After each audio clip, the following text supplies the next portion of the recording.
Friends, आप सभी को हमारे YouTube channel Tinku learning centre में स्वागत है। तो हम ALP टेक्नीशियन 2018 में पूछे गए मैथ्स के क्वेश्चन को सॉल्व कर रहे हैं। तो आज से स्टार्ट होगा क्वेश्चन नंबर 2081, ठीक है। क्वेश्चन नंबर 2081 में है क्या, a plus B plus C equal to 0 है। जब a plus B plus C equal to 0 रहता है तो इसका फॉर्मूला होता है a cube plus B cube plus C cube equal to 3abc। ये फॉर्मूला होता है, ठीक है। कब होता है, जब a plus B plus C equal to 0 रहता है तो a cube plus B cube plus C cube equal to 3abc होता है, ठीक ना। तो हमारे पास क्वेश्चन दिया हुआ है कि a cube plus B cube plus C cube का होल स्क्वायर निकालना है, ठीक ना। इसका वैल्यू हम यहाँ रख देंगे तो 3abc का होल स्क्वायर हो जाएगा, तो 3 3 9 हो जाएगा, a square B square C square, ठीक ना। तो ये हमारा आंसर हो जाएगा, आंसर नंबर बी। चलिए क्वेश्चन नंबर 2082, किसी कक्षा में 25 लड़कों के लंबाई का माध्य 150 सेंटीमीटर है और उसी कक्षा में लड़कियों के लंबाई का माध्य 145 सेंटीमीटर है, ठीक ना। तो कक्षा में सभी 60 विद्यार्थियों के ऊंचाइयों का माध्य हमको निकालना है, ठीक ना। तो देखिए औसत का पहला क्वेश्चन है। तो देखिए 25 बॉयज़ है जिसका लंबाई दिया हुआ कितना 150 हो गया, तो टोटल हो जाएगा लड़का लोग का लंबाई। इसी तरह लड़की लोग का निकालेंगे। 35 गर्ल्स है जिसकी लंबाई कितना है 145 है, ठीक ना।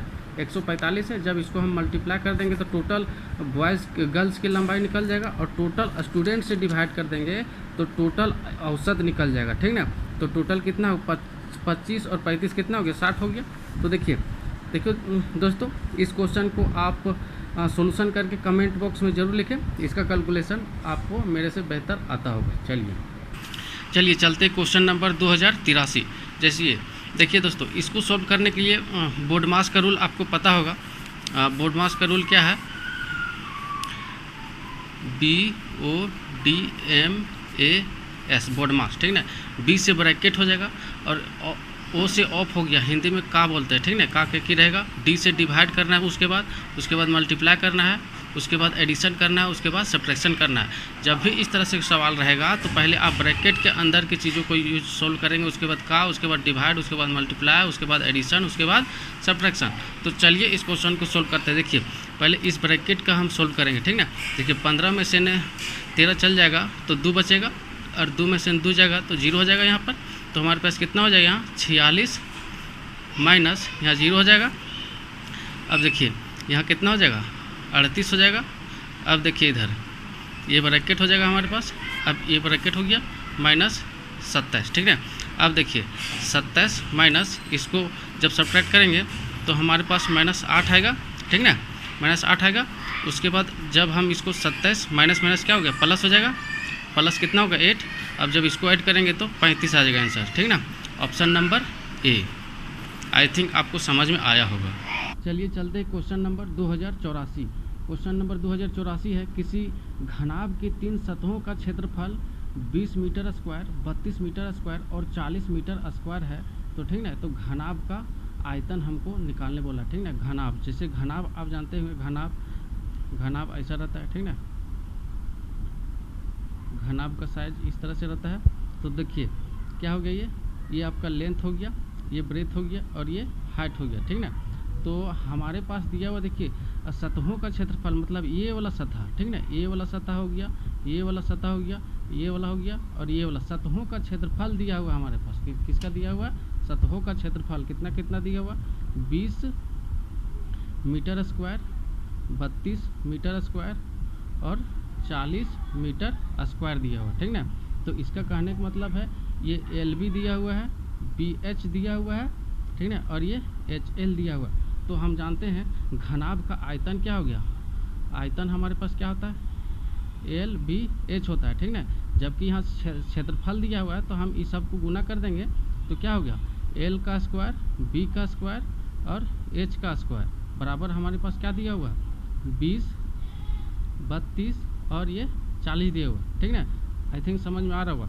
इस तरह से हम क्यों किए, क्योंकि ये हमारे सतहों का क्षेत्रफल दिया हुआ है, LB दिया हुआ, BH दिया हुआ। जब इसको सबको मल्टीप्लाई करेंगे तो L स्क्वायर आ जाएगा, B स्क्वायर आ जाएगा और ये H स्क्वायर आ जाएगा, ठीक ना। तो चलिए तो हम इसको क्या करेंगे, जब इसको हम करेंगे यहाँ स्क्वायर का उस साइड ले जाएंगे तो एल बी एच हो जाएगा। अब जब इधर रूट हो जाएगा, ठीक ना, 20 इंटू 32 इंटू 40 हो जाएगा, ठीक ना। अब देखिए इसको कैसे करेंगे, यहाँ पर 20 हो गया और ये 32 हो गया। अब इसको हम 20 दूना 40 कर सकते हैं इसको। तो अब देखिए ये दोनों को जब हम मल्टीप्लाई करेंगे तो हमारे पास 400 हो जाएगा। 20 का स्क्वायर कितना होगा, 40 हो जाएगा और 32 दूनी कितना हो गया, 64 हो जाएगा, ठीक ना, 64। अभी 400 किसका स्क्वायर है, 20 का, और 64 किसका है, 8 का। तो 8 दूनी 16, ठीक ना, 160 मीटर आंसर हो जाएगा, ठीक ना। ऑप्शन नंबर मीटर क्यू हो जाएगा, ऑप्शन नंबर सी। चलिए चलते हैं क्वेश्चन नंबर 2085, ठीक ना। 2085 क्या है, निम्नलिखित में से कौन सा न्यूनांक भिन्न है, मतलब सबसे छोटा भिन्न कौन सा है, सो हमको निकालना है, ठीक ना। तो आप इस क्वेश्चन को कर सकते हैं, डिवाइड करना है, ठीक ना। तो देख लेते हैं, चलिए देख लेते हैं। 15 छक्का 90, तो ये इसको डिवाइड करते हैं तो 6 पॉइंट कुछ आता है, ठीक ना, 6 पॉइंट कुछ आता है। और जब इसको डिवाइड करेंगे 26, अच्छा चल ये आएगा 3 पॉइंट कुछ आता है, ठीक ना। अब देखिए इसको जब डिवाइड करते हैं तो 0 पॉइंट कुछ आता है, ठीक ना। अब जब इसको डिवाइड करते हैं तो ये 2 पॉइंट कुछ आता है। तो सबसे मिनिमम कौन सा है, ऑप्शन नंबर सी हो गया। आई थिंक समझ में आया होगा। चलिए चलते हैं क्वेश्चन नंबर 2086, ठीक ना। दूध और पानी के मिश्रण का 2/3 भाग दूध है, मिश्रण की कुल मात्रा 21 लीटर है, ठीक ना। यदि इसमें 4 लीटर पानी और मिला दिया जाए तो मिश्रण में दूध का प्रतिशत बोला है, ठीक ना, दूध का प्रतिशत निकालने बोला है। देखिए ये मिल्क ले लेते हैं और ये वाटर ले लेते हैं, ठीक ना।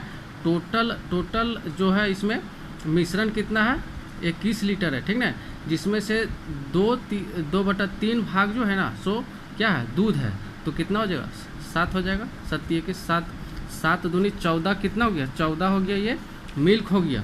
तो टोटल 21 मिश्रण है, 21 यूनिट है, तो 21 लीटर है। तो इसमें से 14 लीटर दूध हो गया, तो 7 लीटर कितना हो गया, वाटर हो गया। अब बोलता है क्वेश्चन कि 4 लीटर पानी मिला दिया जाता है, तो अब क्या हो जाएगा, इसका रेशियो 11 हो जाएगा और ये कितना हो जाएगा, 14 हो जाएगा, ठीक ना। तो अब देखिए जब 4 लीटर हम है सो पानी मिलाए हैं, हमारे पास 21 लीटर मिश्रण था, तो 4 लीटर पानी मिलाए तो मिश्रण तो और बढ़ जाएगा ना, 4 जोड़ देंगे तो यहाँ 25 लीटर हो जाएगा टोटल मिश्रण। तो हमको बोला है दूध का प्रतिशत निकालने बोला है। तो दूध का प्रतिशत कितना है, दूध का मात्रा कितना है, 14 लीटर है और टोटल मिश्रण कितना है, 25 है, ठीक ना। और परसेंटेज में गुना करने के लिए 100 से मल्टीप्लाई कर देते हैं, ठीक ना। तो अब देखिए 25 चौके 100 हो गया और 14 चौके 56 हो जाएगा, ठीक ना। इस तरह से आपका ऑप्शन नंबर 20 सही हो जाएगा। चलिए चलते हैं क्वेश्चन नंबर 2087। फिर से आ गया बोर्ड मास वाला रूल। तो इस क्वेश्चन को आप कमेंट बॉक्स में बना के ज़रूर भेजें, ठीक ना। देखिए इस क्वेश्चन को जोड़ घटा आप कर सकते हैं। जैसे इसको सॉल्व कैसे करेंगे, देखिए बोर्ड मास का रूल होगा BODMAS बोर्ड मास, ठीक ना। बोर्ड मास में पहले क्या होगा, ब्रैकेट का आप यूज करेंगे, उसके बाद का रहेगा तो का के की वाला यूज करेंगे, उसके बाद डिवाइड का सॉल्यूशन करेंगे, उसके बाद मल्टीप्लिकेशन, उसके बाद एडिशन, उसके बाद सब्ट्रैक्शन। इस रूल से आप इसको सॉल्व करके कमेंट बॉक्स में इसका आंसर जरूर भेजें, ठीक ना। चलिए चलते हैं क्वेश्चन नंबर 2088, ठीक ना। नीचे दिए गई तालिका में कक्षा 10 अनुक्रम ए और अनुक्रम बी के मध्य अवधि और सत्रांत परीक्षा में भाग लेने वाले छात्रों की संख्या का विवरण है, ठीक ना। तो बोला अनुक्रम ए में छात्रों का प्रतिशत क्या है, ठीक ना, मतलब अनुक्रम ए में कितना प्रतिशत छात्र है, सो प्रतिशत में निकालने बोला, ठीक ना। तो देखिए प्रतिशत जब निकालने बोला तो तालिका में देखिए अनुक्रम ए में टोटल विद्यार्थी कितना है और अनुक्रम बी में कितना टोटल विद्यार्थी सो जोड़ना है और उसको डिवाइड करना, ठीक है। जैसे देखिए इसको कैसे करेंगे, सब जोड़ लेते हैं। अनुक्रम ए में कितना है, सो 28 और 14 कितना हो गया, 42 और 70 112 हो गया, ठीक ना, 112 हो गया। अनुक्रम ए में टोटल विद्यार्थी है और अनुक्रम बी में हो जाएगा 23 और 12 35 35 और 17 को जब ऐड करेंगे तो 52 आएगा। 52 और 55 को जब ऐड करेंगे तो 107 आएगा, ठीक ना। तो अनुक्रम बी में 107 स्टूडेंट है, ठीक ना। अनुक्रम बी में कितना स्टूडेंट है? 107 स्टूडेंट है, ठीक ना। तो हमको बोला अनुक्रम ए में कितना प्रतिशत स्टूडेंट है, तो देखिए इसको क्या करेंगे, 112 बटा टोटल स्टूडेंट कितना है, 112 प्लस 107, ठीक ना। अनुक्रम ए का निकालने बोला है, इसलिए अनुक्रम ए को ऊपर लिखेंगे और टोटल विद्यार्थी नीचे लिखेंगे, ठीक ना। जब हम इसको जोड़ेंगे 112 ऐड करने पर 219 आएगा, ठीक ना। अब परसेंटेज में निकालने बोला है तो हम इसको सप्लाई कर देंगे, ठीक ना। अब इसके बाद आप सॉल्यूशन यहाँ से कर सकते हैं, ठीक ना। इसको जब आप डिवाइड कीजिएगा तो 51.1% आएगा। आप इसको अच्छा से काट पीट कर सोल्व कर लीजिएगा, ठीक ना। चलिए हम आपको तरीका बता सकते हैं, सॉल्यूशन आप कर सकते हैं, ठीक ना। चलिए चलते हैं 2090 क्वेश्चन, ठीक ना।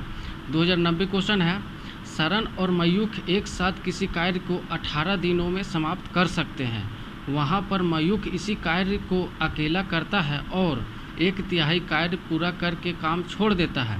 इसके बाद सरन कार्य को अकेला पूरा करता है।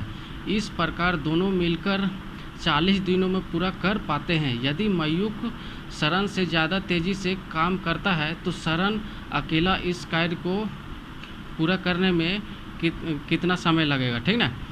तो चलिए इस क्वेश्चन को सॉल्व करने के लिए जब हम इसको प्रोसेस से सॉल्व करेंगे तो बहुत ही लंबा चला जाएगा, तो इसलिए इसको चलिए ऑप्शन से ही सॉल्व करते हैं, ठीक है। तो देखिए क्वेश्चन को समझिए, सरन और मयूख है सो 18 दिनों में कोई काम को समाप्त कर सकते हैं, ठीक ना। तो चलिए सरन और मयूख 18 दिन में काम समाप्त कर सकते हैं। तो चलिए ऑप्शन नंबर सी ले लेते हैं। हमको निकालने बोला है सरन कितना दिनों में समाप्त कर सकता है, तो सरन को हम ले लेते हैं कि ये 45 दिनों में समाप्त कर सकता है। ऑप्शन नंबर ए चेक कर सकते हैं, ठीक ना। तो देखिए ये दोनों को का एलसीएम कितना हो जाएगा, 90 हो जाएगा, ठीक ना। ये हो गया टोटल कार्य, हो गया कुल कार्य, ठीक ना। तो देखिए एक दिन का एफिशिएंसी कितना हो जाएगा, 18 × 90 हो जाएगा दोनों का, और सरन का अकेले कितना हो जाएगा, एक दिन का 2 हो जाएगा। अब देखिए इसमें हमारे पास किसका बच गया है, मयूख का बच गया, ठीक ना। तो देखिए सरन और मयूख है सो एक दिन में 5 काम करता है, ठीक ना, और अकेले सरन है सो 2 काम करता है। तो मयूख के लिए कितना काम हो गया, 3, तब ने 3 और 2 हो गया 5, ठीक ना। तो ये हो गया। अब देखिए तो मतलब एक दिन का काम कितना मयूख का 3 है, तो कितना दिन काम करता होगा, 30, क्योंकि देखिए टोटल काम तब नहीं होगा, 30 × 90 होगा, समझे। आई थिंक समझ में आ रहा होगा। चलिए अब देखिए, अब क्वेश्चन बोला है कि मयूख है सो पूरा कार्य का 1/3 काम है सो करता है, ठीक ना। 90 टोटल काम है, 1/3 वो है सो काम को करता है, तो कितना हो गया इसका, 30 कार्य हो गया। कितना कार्य हो गया, 30 कार्य हो गया, ठीक ना। अब देखिए 30 कार्य करता है कौन, मयूख, जबकि एक दिन का इसका एफिशिएंसी कितना है, 3 है, ठीक ना, 3 है। तो ये कितना दिन में काम करेगा, ये 10 दिन में करेगा, ठीक ना। 10 दिन में क्या करेगा, काम को समाप्त करेगा, ठीक ना।